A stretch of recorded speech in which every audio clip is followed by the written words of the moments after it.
turun daripada Penang ke Kulai nak buat road tower, tower. Tower.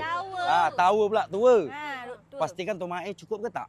Cukup. Oi, Jangan risau. Tomahawk jangan risau. Ni bos ni. Boy Jan tak risau ni. Prabot tak ada masalah. Tak masalahnya sekarang ni crowd acik-acik Bos Ijan ni hari-hari JB ni ramai. So jangan sampai viral barang tak cukup.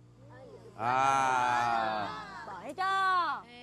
Cukup Cukup je. Cukup, Bagi cukup. So pastikan semua perfect. InsyaAllah, Boh. Kita akan buat yang terbaik untuk orang Kuala Johor ni. Kita akan buat yang terbaik lah. Yang Untuk penting. orang Singapura pun semua kita lepak sekali atas Oh. meja kursi kayu jati Bos Ijan. Oh. Makan Tomahawk. Oh. Cuba. So jangan lupa 23, 24, 25 Mei ni kita jumpa dekat road tour Kulai Johor.